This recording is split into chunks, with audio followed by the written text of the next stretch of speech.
Hi, hello, I'm Sam Harris and I read, review and discuss fantasy and science fiction books. And today, June wrap up. June was not the most productive reading month for me.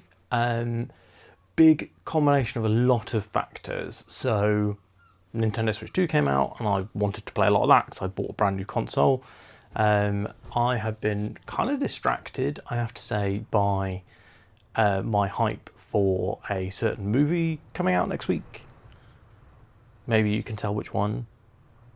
And that I've been just like watching loads of like podcasts and reading loads of Superman comics and stuff.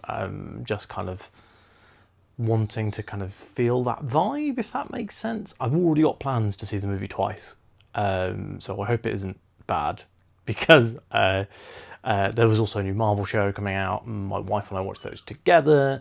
We watched those during my reading time, so basically a lot of things conspired. Oh, also I started and DNF'd a book. So while I only read 3 books almost in total, there was one book which I read about 10% of. Just was not grabbing me, and then I had the opportunity to start the next Wheel of Time book because I'd been waiting for Matt to catch up, and I just could not be less interested in the book I was reading and really wanted to read Wheel of Time. Let's move on. So first thing we're going to discuss today is the books that I read. I'm going to give you a little bit of a snapshot about how I felt. Then we're going to talk about my favourite book of the month. Then we're going to go on to YouTube stats. So I'm going to talk about views, subscribers, income, and I think that's it. I've got a lot of going on. Also an update on my book buying ban, how much money I've spent, all that sort of thing. And then finally, I'm going to talk about the best and worst performing videos of the month. So hopefully that's all of interest for you. I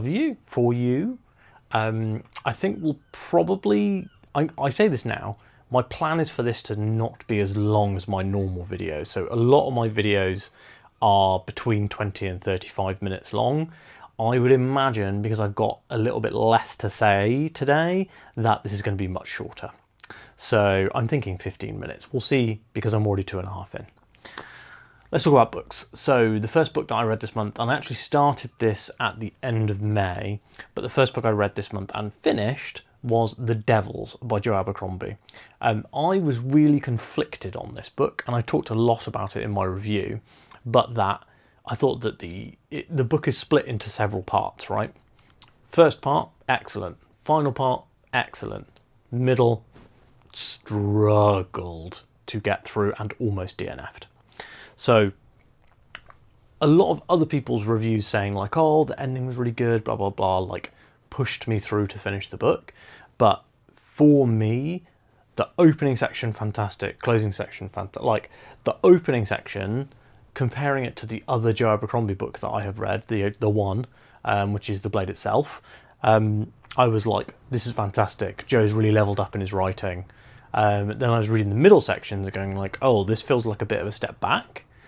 And then when we got to the end, I was like, this is a great, bombastic, really well realised, well-written ending. So overall, the book came out okay for me. If there was a sequel, hopefully Joe has had this criticism from other reviewers that he will actually listen to, and those he will incorporate that into a sequel.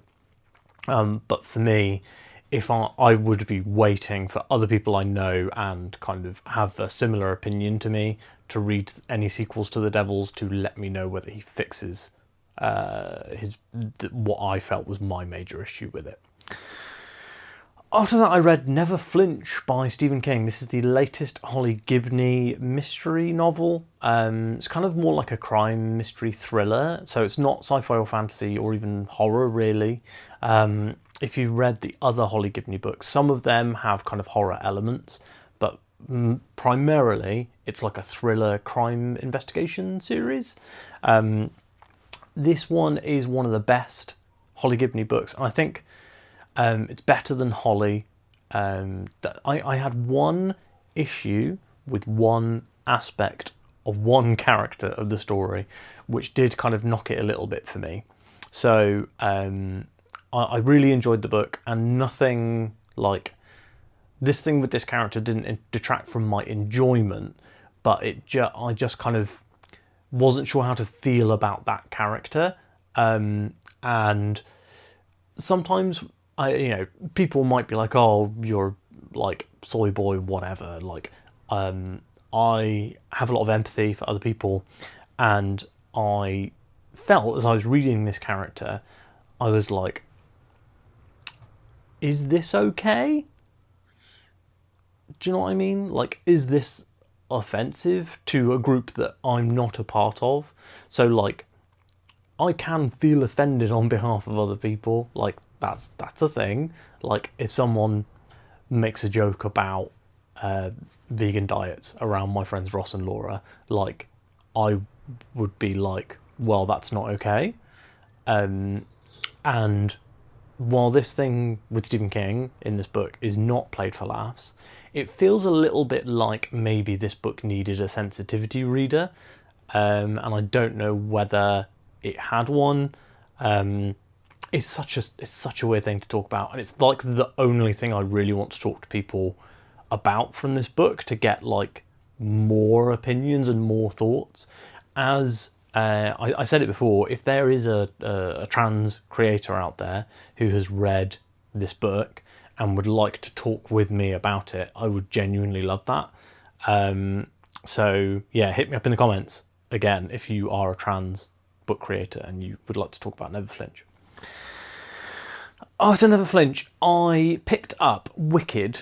I don't know the name of the author, but basically, my wife was watching the movie Wicked with my son, and when the singing wasn't happening, I was like, this story actually seems really interesting, and it seems very like political in a fantasy setting, and that's something I really, really love. So I was like, I might read this book. So I picked it up. It was available immediately on the library, and I was like, right, cool, picking it up. And I read like 4 or 5 chapters maybe, and I was in the kind of mode of, I'm interested, but I'm not excited. So I was more intrigued than anything else. And then Matt and I had a chance to record our Gathering Storm spoiler discussion, and really specifically with Gathering Storm, I had made the decision to not start the next book because I didn't want to accidentally spoil anything for Matt, because I finished Gathering Storm super quickly, and then Matt read it over the month like he often does. So he'll often read multiple books at a time, so he'll read like a few chapters every few days and he'll finish a book over like a month, whereas I tend to binge read, so I'll read it in like a week or two. And when Matt finished Gathering Storm, and I put Wicked down and was like, right, let's do the spoiler discussion. That day, as soon as we had the spoiler discussion nailed down, I cracked open the cover for Towers at Midnight. Will I ever pick up Wicked in future? I have to say I'm not sure. It's something that if I didn't have a booktube channel, I would just like listen to it while out running or something. It's something that I'm like like I said, intrigued by, but not like excited by. I hope that makes sense. So we may as well just shift straight into talking about Towers of Midnight, I'll be honest with you guys. So I haven't actually read the physical book in like a week, but I have been listening to the audiobook. Let me see where we're at. So I remember the name of the chapter. Do I remember the name of the chapter? That's an important question. I know that I'm around 80% in the book. I have 80%, because it's a 35-hour audiobook and there's 7 hours left on my Audible. So yeah, I've been listening to this a lot, mostly because I've been doing a lot of running, and it's been really, really hot in the UK. So if you aren't in the UK, you don't know how poorly our country is built to deal with heat. So you'll see people who like live in Florida or whatever, and they're like, well, yeah, it's 35 degrees from like April till September in Florida, and it's fine. In the UK, one of the big problems that we have is that our infrastructure is just not built for the heat brought on by climate change. So when the UK hits 30 degrees, the whole country kind of like grinds to a halt. Our houses are made of like brick, like solid brick. They're actually, our house specifically is an older house, and it is designed to keep the heat in. Like, that's how the house is designed. So when it comes to hotter parts of the year, we really struggle, and especially with the kids. Like, we have a 1-year-old and 5-year-old, and the 5-year-old is fine with the heat, but the 1-year-old, she can't really, like, say she's hot, for example. It's really hard to cool down the room she's sleeping in as well. So what we tend to do is, what I've been doing while she's been having naps and stuff, is just sitting and listening to the audiobook, and like keeping an eye on the temperature and stuff like that. So yeah, I've been really listening to the audiobook a lot while doing nap times and things like that with her. So yeah, loving the audiobook so far, loving the book so far. This book has like really brought me back around on Perrin in a way where so in like Shadow Rising, he like was rising and rising through the ranks of favourite characters. And then basically from the Shadow Rising onwards, Perrin was just slowly dropping down my tier ranking of characters. But I feel like Perrin is maybe the character that Sanderson has the strongest handle on. And so because of that, and because of the really strong Perrin focus in this book, I have felt like this one has really pushed Perrin for me. And I can see why, for many people, he's their favourite character, despite having multiple books where he's not really working for me. And so because this book has really brought me around on Perrin, this has kind of been like, I have just read some really fantastic action with Perrin. Out on my run last night, was absolutely loving the sequence with Perrin and the White Cloaks and the Trollocs. Fantastic. I'm really looking forward to what I imagine the conclusion of this book is, which I'm kind of expecting to be the Towers of Genji stuff. I really like the Aelfin and the Eelfin, like, conceptually, and I am genuinely looking forward to seeing, like, just kind of more from them and of them. And also, Matt is probably the most fun character in the series. It's been great also to have a lot more Elaine. Like, I really like Elaine, and I'm really glad that she's, like, done so well here. But anyway, we should move on. So I have not finished Towers of Midnight. I am confident Towers of Midnight will be my book of the month. So I'm calling it here. I'm saying it is, hi Barry, I'm saying it is book of the month. But I'll move the iPad so you can sit down, but I don't ruin the video, okay? So yeah, I'm saying Towers of Midnight is book of the month, but yeah. Long story short, it's book of the month. It's great. So let's move on from books and on to YouTube. So I made 10 videos in June. Unfortunately, a lot of skipped weeks in June, especially for reviews. I wanted to try and make sure that I was putting up a review a week for you guys where possible, and it just hasn't been possible this month. Multiple reasons why, really. So in one case, I just hadn't had time to film. In one case, I hadn't had time to read. So really, we talked about it earlier on, I've been kind of busy in June, but I am hoping that for July onwards, I'll be able to make some ground up. I was talking recently about wanting to read a lot of short books to kind of give myself back that review buffer. Somebody, Adam, I think in the comments, mentioned that I should try the Pines trilogy. My friend Sam has read these and he loves them. I'm not sure about myself. I have multiple friends called Sam, unfortunately. For them or me, not sure. But yeah, Pines trilogy, gonna read those. Maybe I'll even read them in July. So I'm just trying to get I need to get into a few short books and a few shorter things so that I can build that buffer back up again. So when a book like Towers of Midnight takes me 2 and a bit weeks, I'm not leaving you guys in the lurch for over 2 weeks. I hope that makes sense.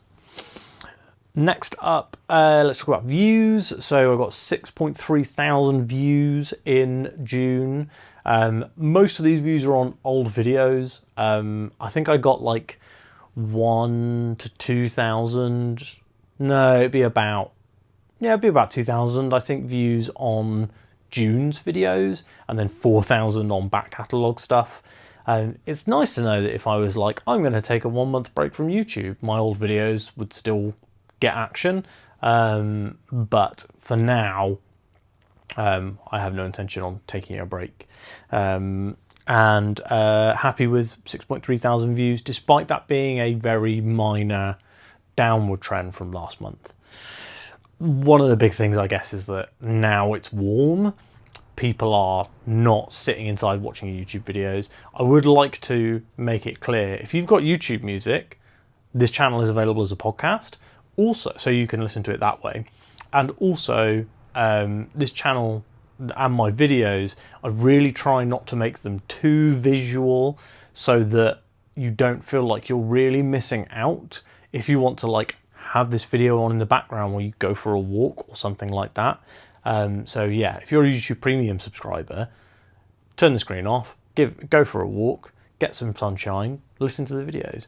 That's my big recommendation to you. That I would say that is 90% of my YouTube watching is actually just listening while cleaning up or walking or whatever. 82% of my viewers to the channel this month were new viewers. So that's a stat that I've started tracking recently. I think that's quite interesting. My returning viewers are up on the trend. So I would say when I first started the channel, and for the first year or so, returning viewers were like 5 to 10% of the reviewers. But now we're at 18% of people who come to the channel are returning viewers. And I really think that one of the big things for that is the Friday weekly wrap-up video. I have a few booktubers that I follow, and the ones that I am able to keep up with the most and able to spend the most time watching and like keep up to date with are the ones who do weekly updates, because I know I can always listen to the weekly update every single time. So yeah, that's a big thing for me, and that's why I think I've only missed like 2 ever. It's really important for me to get the weekly updates out. So I hope that everyone likes those. If there's anything you think I should add to those, do let me know. I'm open for criticism, feedback, suggestions. 601 watch hours this month. Above 600 is good for me. It is a slight downward turn trend from last few months. But again, I think people are just going outside. £23.28 in income coming in this month. So a good month. The last few months have been around 30. But I'm very happy with literally anything. 30 does offset my Broken Binding subscription, so that is nice, because I've actually stopped paying for a lot of the stuff that I was paying for the channel. So like I don't pay for Canva Premium anymore, and I don't pay for like editing software or like CapCut or anything like that. Like it's all me. There's no like AI features or whatever involved. I've spent £0 on books this month. Very happy with that. I've also not bought any like YouTube equipment, which I actually have spent quite a decent amount on over the time, and that's not something that I've really brought up in the past. I'm planning to do my 3 years on, is it 3 years or 2 years? 2 years on BookTube in August. So when I do film that, I think I'm going to talk about how much I've spent on the channel versus how much I've made in income, because I think that's something that people are genuinely interested in. I will also probably at the end of that video also talk about things like my favorite books and like books I've been sent for free and stuff like that, because I think that people are also interested in that. But that particular video has the chance to go a bit wider if I talk primarily about YouTube and about what I've learned on YouTube. So that will be the thing that I post in August.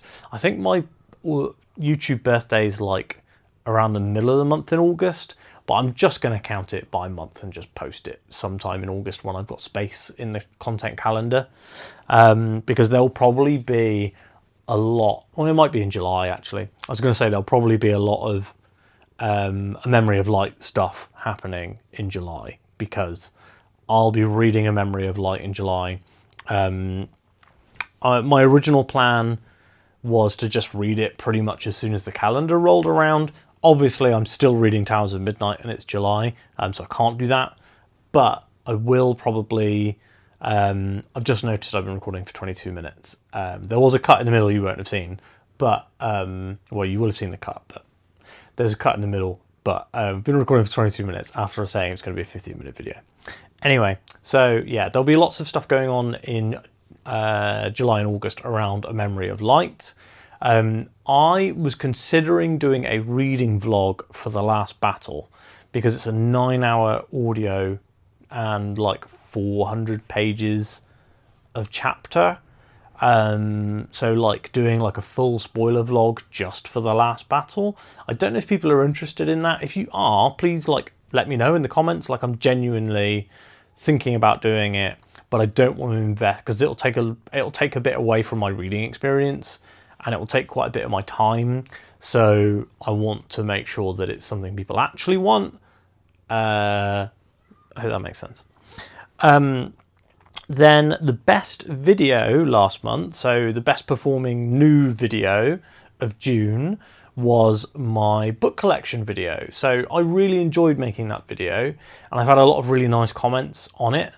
If you haven't seen it, check it out. It's genuinely a great video. It's like the only video I make that's really, really highly visual. So if you want to watch something and like, I will watch me talking about books. It's also a great way if you want to know the books I'm thinking of reading in the long term, and the like books that I really, really love, and hearing some comments on those. So if you're interested in that, please do check it out. The worst performing video is my review of Never Flinch by Stephen King.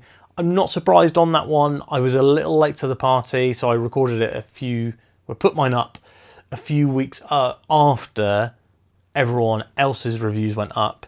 And also, unfortunately, I'm not a thriller channel. I'm a fantasy and sci-fi channel, so my main audience was less interested. So the day one Stephen King fans were not into it because I was not there day one, and the fantasy and sci-fi fans were not into it because it's not fantasy and sci-fi. So not surprised that video did not do particularly well. Does not bode well for October, when I plan on reading a ton of horror books.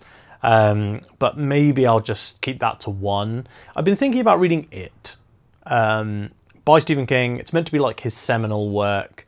So yeah, maybe that'll be October. I've got a couple of other horror books I want to read as well, but we'll see. If you think I should read it, let me know in the comments. Please just comment anything. I think that's everything for this week, so I'm going to cut this video short at 25 minutes.